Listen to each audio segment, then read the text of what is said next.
updated firmware natin is 9.5 na. So, pansin ko kagad yung time. Tama, hindi na siya nagkakamali.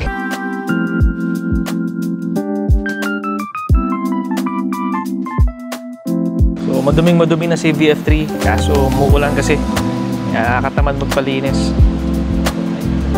Okay, guys, so tara.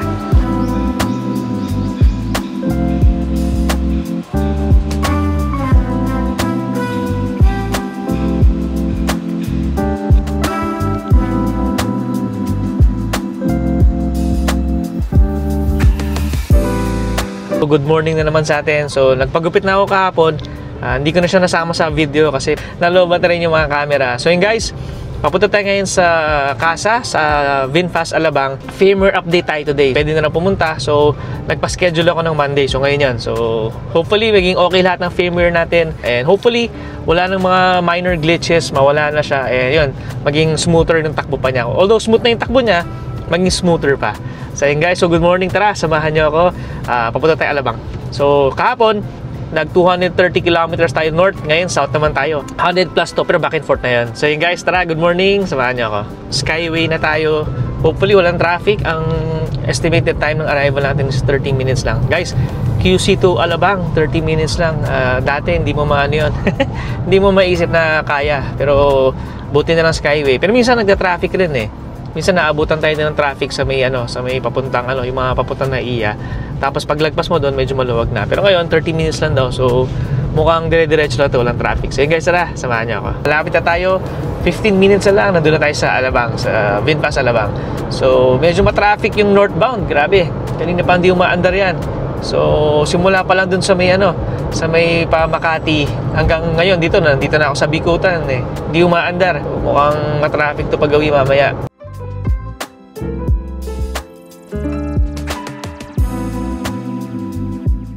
Ayun guys, so good morning. Dito na tayo sa Alabang Westgate.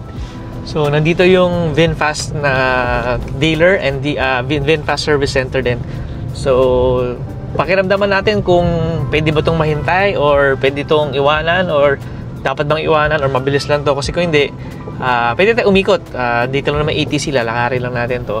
Pero kung mahihintay naman natin yung firmware update para ma-document natin, mas maganda.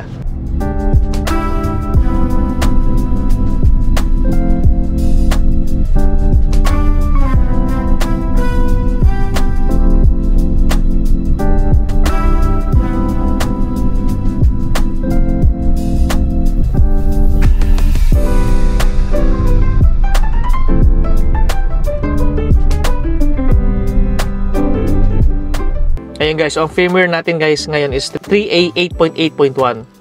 So sabi ni Sir Carlo, magiging 9.5 na siya. So yun ang natin, bawal daw videohan. So okay lang, tama naman yun kasi internal nila yan. Pero yun guys, abangan na lang natin yung text ni Sir Carlo pagkatapos na babalik tayo dito sa VinFast Alabang. Ikot muna tayo sa ATC, the usual na ginagawa natin dito pag nagpapa-service tayo or every time na nandito tayo sa Alabang. Yun ang ginagawa natin, ikot muna tayo sa ATC. Ayun guys, good morning, tara, samahan nyo ako. Ayun guys, so dito muna tayo, iwan natin si VF3. Puto, ganda. Ice cream, ice cream, ice cream, nano box.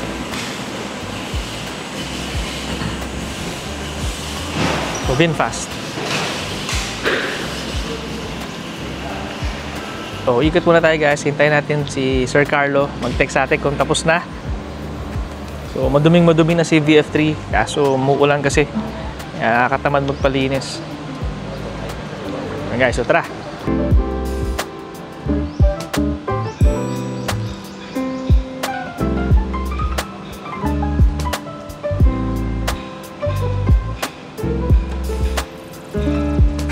Ganda na itong Jetour and VF3. Ayan guys, so papunta tayo ngayon sa ATC.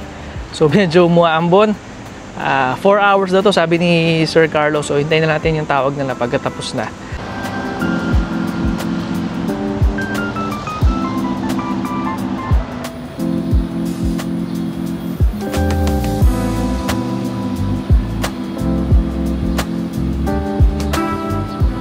Ayan guys, so good morning. Dito tayo sa Dairy Queen. So waiting tayo. 4 hours daw to. So tambay muna tayo sandali. Ayan guys, so papunta tayo ngayon sa SNR. Hindi pa rin siya tapos. So tapos na tayo umikot ng buong ATC. Nakaka 2 hours and a half na tayo. Papunta tayo SNR na lang. So kill time na naman tayo doon. Then guys, tara, samahan niyo ako.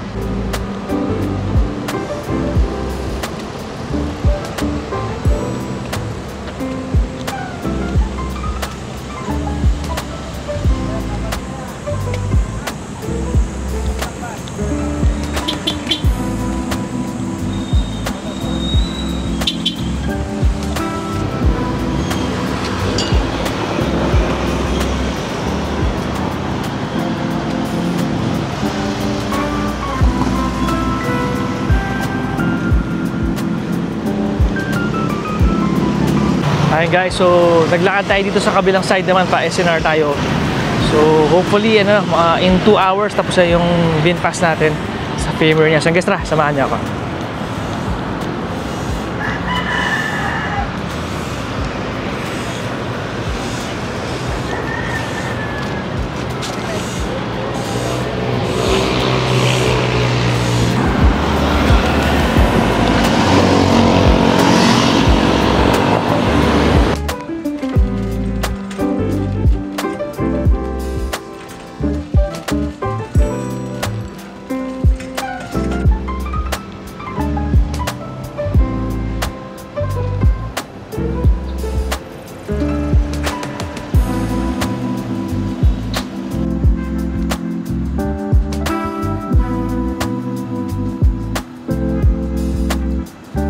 Ayan guys, so dito tayo ngayon sa VinFast. So sa kanila din guys yung JQ Omoda dito sa Alabang.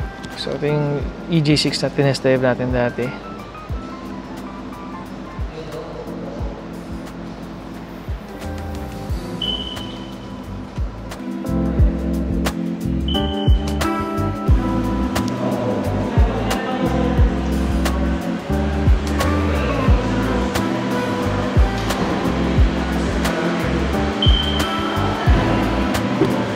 Guys, ito talaga yung gusto nating SUV. Guys, so good afternoon. Tapos na pala siya kanina pa. So di ko lang nakita si Sir Carlo, hindi ko lang napansin. Pero tapos na raw. So guys, updated the firmware natin. So ito, check natin.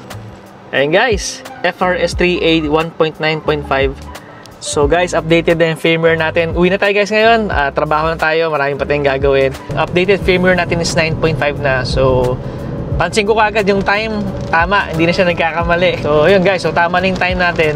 Tapos, sa mga glitches, yung mga turtle mode, wala na yun. And hopefully, hindi natin ma-experience yun. Pero, as per Sir Carlo, nabawasan na siya or if not, na-eliminate na siya. Ayun guys, so sana wala yung traffic nung kanina.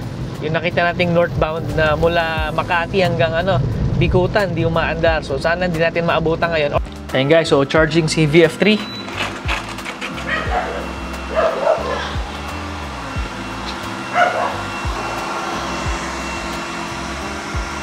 Ayan guys, so good afternoon. Kababalik lang natin sa office. So, na-update na yung firmware natin to version 9.5. So, may mga na-skip tayong firmware. Diretso tayo dun sa pinaka-latest na 9.5 nga. So far, pag-upo ko, tama na yung orasan. So, alam ng mga VF3 users to na dun sa old firmware, hindi siya tumatama. So, mayat-maya nagbabago siya. Pero dito sa bagong firmware, tumama na rin siya sa wakas. Pangalawa naman is yung mga glitches or minor glitches na lumalabas sa dash, yung mga turtle sign or yung mga out of nowhere na lumalabas, na-eliminate na raw. So hopefully talagang mawala na. Tayo naman, na-experience natin yung turtle sign nung first 2,000 kilometers. Then after noon, 4,000 kilometers after, wala namang lumabas after nung pag-remove natin ng negative terminal. So far, so good. So lalo na tong firmware na bago, hopefully maging okay siya. So pangatlo, sana maging stable na siya. And I think stable naman na and walang maging problema. Ayun, thank you so much Carl and Kyle sa VinFast Alabang. Sobrang na-explain nyo sa akin yung mga pros and cons sa mga nangyayari. Thank you guys for explaining. Maganda yung pagka-explain nyo sa mga glitches or minor issues na nangyayari sa VF3. Sobrang bait nyo and sobrang accommodating nyo. So yun guys, sa mga susunod na video, so abangan nyo, pakiramdaman natin itong firmware update na ginawa natin. And hopefully, wala maging problem to and maging stable na siya and smooth siya. So sa mga susunod na videos, update ko kayo guys kung kamusta. Thank you guys for watching. Sa susunod na video guys ulit. Salamat! Good evening! Thank you! Pahinga muna. The next morning. Ayun guys, so good morning. Meron tayong mga deliveries lang dito sa Quezon City lang naman. So bandang Banawe, pati dito sa may sa may Fisher Mall lang. So first day natin with the 9.5 version ng firmware. So far so good. Okay naman siya. Mukhang stable naman siya. Pero syempre, try pa rin natin hanggat maka at least 500 to 1,000 kilometers tayo bago tayo final verdict dito sa firmware update na pina-update natin. So yun guys, tara, good morning. Samahan nyo ako. Deliver muna tayo sandali. On the way tayo guys sa second delivery natin. So yung first delivery natin tapos na. Yung second delivery sa Banawe. So pagka-deliver natin sa Banawe, diretso na tayo guys sa car wash. So medyo maulan. Siguro parang 1 week nang umuulan araw-araw. Kaso sobrang dumi na talaga ni VF3 tapos bukas may meeting pa tayo. Kaya sige kahit na okay na magpalinis ng konti para mabawas-bawasan yung yung alikabok niya. Alam ko umuulan pero para malinis din yung loob niya kasi sobrang alikabok na rin. So guys, so tara, samahan niyo ako.